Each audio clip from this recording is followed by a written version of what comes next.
అందరికీ నమస్కారం అండి. చాలా సంతోషంగా ఉంది నాకు. ఎందుకంటే ఎన్నో సంవత్సరాలుగా ఎదురు చూసిన ఈ పద్మ అవార్డ్స్ ఫంక్షను నిన్న సాయంత్రం 6 గంటలకు అనౌన్స్ చేసినప్పటి నుంచి అనేక మంది మిత్రులు, శ్రేయోభిలాషులు, మీడియా వారు అందరూ కూడా ఫోన్ చేస్తుంటే వాళ్ళందరికీ కూడా నా సంతోషాన్ని పంచుకునే అవకాశం నాకు వచ్చింది. మీకు ఎప్పుడో రావాల్సిందండి, ఇప్పటికైనా వచ్చిందంటే, sir nothing is late, it is లేట్గా వచ్చిన లేటెస్ట్గా వచ్చిందండి అని చెప్పి. ఎందుకంటే అన్నీ మనం అనుకున్నప్పుడే రావు. తర్వాత ఏదైనా చెట్టుకు పండుగ చూసి కోసుకుందాం అన్నప్పుడు దొరికితే దాని అందం అప్పుడుతోటే పోద్ది. దొరకలేదు అని ఎదురు చూసిన తర్వాత దొరికితే దానికి వాల్యూ ఎక్కువ ఉంటుంది. ఇది కూడా నేను అలాగే ఫీల్ అవుతున్నాను. చాలా చాలా సంతోషంగా ఉంది. మిత్రులందరికీ కూడా నా శుభాకాంక్షలు తెలియజేస్తున్నాను.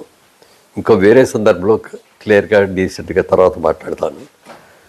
ఇంత మంచి అవార్డు వచ్చినందుకు ఇచ్చినటువంటి నరేంద్ర మోడీ గారికి, ప్రధానమంత్రి నరేంద్ర మోడీ గారికి, అలాగే ఆంధ్రప్రదేశ్ ముఖ్యమంత్రి చంద్రబాబు నాయుడు గారికి, తెలంగాణ రాష్ట్ర ముఖ్యమంత్రి రేవంత్ రెడ్డి గారికి, అలాగే మా చలనచిత్ర పరిశ్రమలో ఉన్న అందరి ప్రముఖులకి, అందరి సహకారంతో, అలాగే అందరి పాత్రికేయ మిత్రులతోటి వాళ్ళందరికీ కూడా నా హృదయపూర్వకంగా నా శుభాకాంక్షలు తెలియజేస్తున్నాను.